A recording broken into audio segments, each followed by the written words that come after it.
ഇത് സംബന്ധിച്ച് എന്തെങ്കിലും അഭിപ്രായം പറയേണ്ടതൊക്കെ വൈദഗ്ധ്യം നമുക്കാർക്കുമില്ല. ആളുകളുടെ മനസ്സിലുള്ള സംശയമാണ് താങ്കൾ പറഞ്ഞത്. ഇത് സംബന്ധിച്ച് സമഗ്രമായ അന്വേഷണം നടക്കുമ്പോഴേക്ക് കൂടുതൽ വിവരങ്ങൾ കിട്ടുമെന്ന് പ്രതീക്ഷിക്കുന്നു. ഇതിനെക്കുറിച്ച് കൂടുതൽ സാങ്കേതിക കാര്യങ്ങൾ വെളിപ്പെടുന്ന വിധത്തിൽ ബ്ലാക്ക് ബോക്സുകൾ കണ്ടെത്തിയിട്ടുണ്ട്. അതിൽ അവസാന നിമിഷം കൈമാറിയ സന്ദേശങ്ങളുടെ എല്ലാം വിവരങ്ങൾ ഈ ബ്ലാക്ക് ബോക്സിലുണ്ടാകുമെന്ന് നമുക്കറിയാം. അതുകൊണ്ട് അന്വേഷണ ഫലം പുറത്തു വരട്ടെ, അതിനുശേഷം നമുക്കിതിനെക്കുറിച്ച് പറയാം. പിന്നെ ഒരുപക്ഷെ നിങ്ങൾ ചിലരെ മാത്രം അറിഞ്ഞിരിക്കാനിടയുള്ള മറ്റൊരു ദുരന്തം ഇപ്പോൾ ലോകത്ത് സംഭവിക്കുന്നുണ്ട്. അത് ഇറാനെതിരായിട്ട് ഇസ്രയേൽ നടത്തിയിട്ടുള്ള വെളുപ്പാങ്കാലത്ത് നടത്തിയിട്ടുള്ള ആക്രമണമാണ്.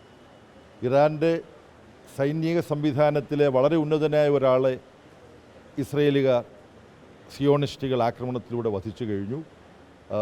ഇറാനെതിരായിട്ടുള്ള എല്ലാ സന്നാഹത്തോടും കൂടിയിട്ടുള്ള വലിയൊരു ആക്രമണമാണ് ഇസ്രയേൽ നടത്തുന്നത്. ലോകത്ത് വലിയ കോളിളക്കങ്ങൾ സൃഷ്ടിക്കാൻ കഴിയുന്ന, ലോക സമ്പദ്ഘടനയിൽ വലിയ പ്രത്യാഘാതങ്ങൾ ഉണ്ടാക്കാനിടയുള്ള ഒന്നാണ്. അമേരിക്കൻ പ്രസിഡന്റ് ട്രംപ് ഇതിന് പിന്തുണയൊന്നും പ്രഖ്യാപിച്ചിട്ടില്ല. പക്ഷേ അമേരിക്കയുടെയും ട്രംപിൻ്റെയും അതുപോലുള്ള ഭരണാധികാരികളുടെയും പിന്തുണയോടുകൂടിയാണ് ഇസ്രയേൽ ഇപ്പോൾ ഗാസയിൽ തന്നെ കൂട്ടക്കുരുതിയാണ് നടത്തിക്കൊണ്ടിരുന്നത്. ഏതാണ്ട് അവിടെ അതിക്രമങ്ങളെല്ലാം ഇനി ഏതാനും ആഴ്ചകൾ കൊണ്ട് തങ്ങൾ പൂർത്തിയാക്കും എന്ന മട്ടിലാണ് ഇറാന് നേരെ ഈ ആക്രമണം അയച്ചുവിട്ടിട്ടുള്ളത്.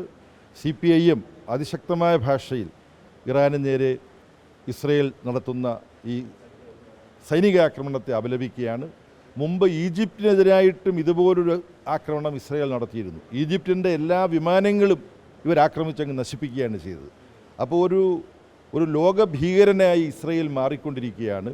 ഭീകരതയെ എതിരിടുന്നു പറഞ്ഞ അമേരിക്കയുടെ പിന്തുണയോടുകൂടിയിട്ടാണ് ഈ ഭീകര യുദ്ധങ്ങളൊക്കെ ഇസ്രയേൽ നടത്തുന്നത്. ലോകം ഒരേ ശബ്ദത്തിൽ അപലപിക്കേണ്ടതാണിത്.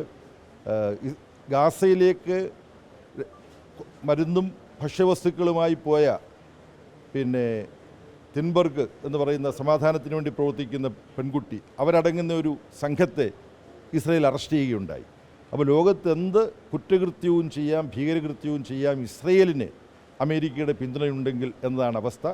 ഇതിനെ ശക്തമായി അപലപിക്കുന്ന ഒരു സമീപനം, ഇപ്പോൾ ഇറാന് നേരെ നടത്തിയ യുദ്ധത്തെ അപലപിക്കുന്ന ഒരു സമീപനം ഇന്ത്യ ഗവൺമെൻറ് പ്രകടിപ്പിക്കുമോ എന്നുള്ളതാണ് അറിയേണ്ടത്. ഇന്ത്യയുടെ ചേരിചേരാ വിദേശ നയമെല്ലാം നമ്മുടെ പ്രധാനമന്ത്രി നരേന്ദ്രമോദി ഉപേക്ഷിച്ചിരിക്കുകയാണ്. ഇറാനെ ഇത്തരത്തിൽ ആക്രമിക്കുമ്പോൾ എന്താണ് നരേന്ദ്രമോദിയുടെ അഭിപ്രായം എന്നറിയാനും കൗതുകമുണ്ട്.